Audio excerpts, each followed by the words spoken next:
Alright, so now the last case that we can make for improper integrals is the case when we can solve those improper integrals via the comparison test. And so to describe what the comparison test is, you need to have information first. So you suppose that you have two functions f and g that are continuous, but you know that one of them is bigger than the other, and they're bigger than 0. So f is bigger than g, bigger than 0, for x bigger than certain number. So the rules that we have over here is that if the dominant function has an integral that is convergent, then the other function is going to be convergent as well. So if f is bigger than g and the improper integral of f is convergent, then the improper integral of g is going to be convergent. Essentially, because f dominates g and f is not going to infinity, then g cannot go to infinity. That's essentially what is happening. Now, the opposite occurs in the case that we have information about the divergency of g. So if g is divergent, then f has to be divergent, because then it means that this one here is already going to infinity. So because this is larger, then the improper integral is not going to be finite. Okay? Now, if we have backward information, we cannot guarantee anything. So what do I mean by backward information? So if I know that g is convergent, I cannot state anything about f. F might be convergent or might not. In the other case, if f is divergent, then g can be divergent or it cannot. So it's very one-sided on this theorem. The results that you can get with this theorem is if the dominant is convergent, then the function being dominated is convergent, and if the function below is divergent, then the function f on top is going to be divergent. Now let's see some examples of that into play. We're going to prove that the integral from 0 to infinity of e to the minus x squared dx is convergent. And you've probably seen this before. If you remember at the start of the section, I just mentioned that this is one type of integral that you can actually not do with normal integration. So we're not going to be able to normally integrate this, but we're going to be able to compare with something else and say, hey, this is convergent in here, and it has a finite result. So let's see how that goes. So we want to do 0 to infinity e to minus x squared dx. So the first thing is, well, we need that whatever is occurring with x is bigger than 0. Okay, so I'm going to start with this comparison. X squared is bigger than x, and of course this is for large numbers. For the most part, when x is bigger than 1, then this is true. Now, but if I flip this around, I'm going to have that minus x is less than minus x squared. Sorry, it's bigger, not less. The minus flips around the order. So now who was below is above. So minus x is bigger than minus x squared. And so now we can use exponential. So e to the minus x is bigger than e to the minus x squared. So because this happens, and now let's see what happens with the integral of 0 to infinity of e to the minus x. Notice that this is the limit when t goes to infinity of 0 to t e to the minus x dx.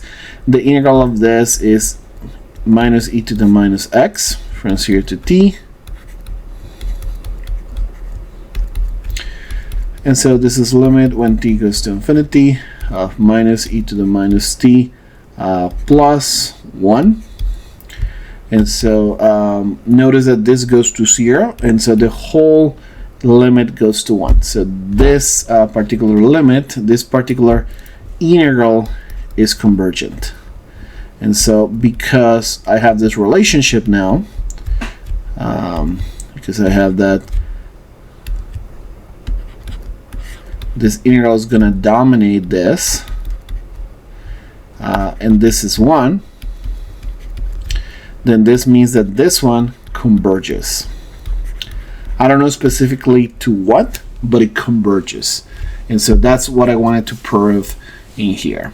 So as you can see, to prove that something is convergent, I gotta play a little bit with inequalities and find a function that is gonna dominate that one first. Sometimes that is gonna take a little bit of work, like in this case. Sometimes it's a little bit more easier.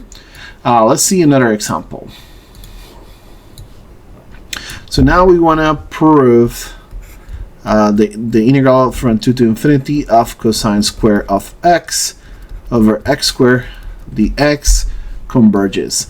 Notice that it's important that we have this cosine square because cosine square, cosine of x is between -1 and 1, but cosine square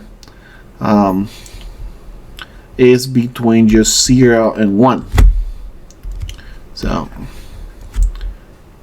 cosine of x is between -1 and 1, but cosine square is between 0 and 1. And so thanks to that, then I can divide by x squared everything. And then I can make now this comparison.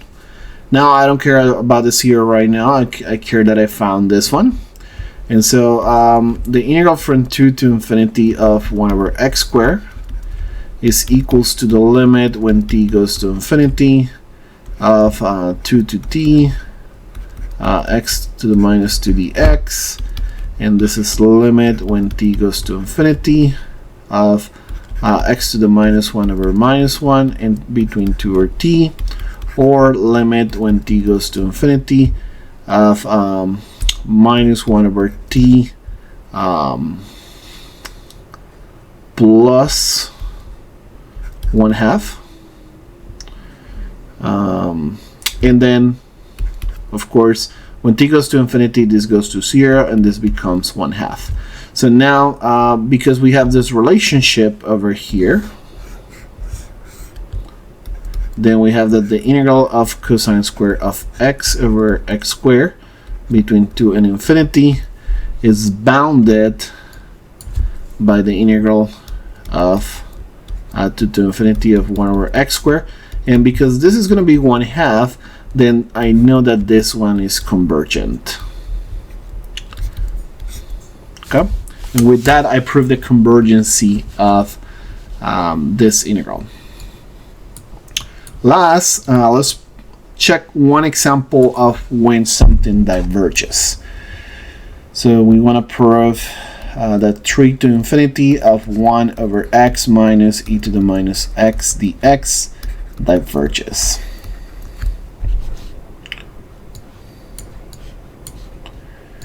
Okay.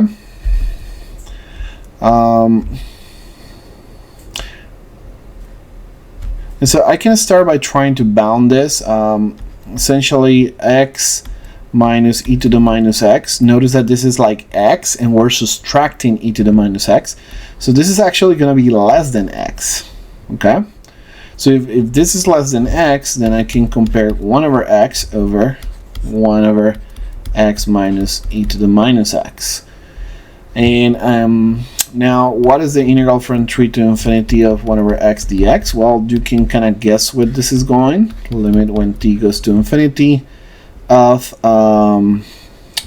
0 to t 1 over x dx, limit when t goes to infinity of log of t minus log of 3, and when t goes to infinity, this goes to infinity, so this goes to infinity. So this integral diverges. So because the integral from 3 to infinity of 1 over x diverges, and this is less than this one, then I can conclude that this one diverges as well. So notice again, when I want to prove that it converges, the one on the back has to be convergent. But when I want to prove that it diverges, then the one below needs to diverge. So in this case, we prove that the one below diverges, and so this means that this is going to be big. This integral is going to be bigger than infinity. So if it's bigger than infinity, it diverges. Okay. All right. So this is the end of improper integrals.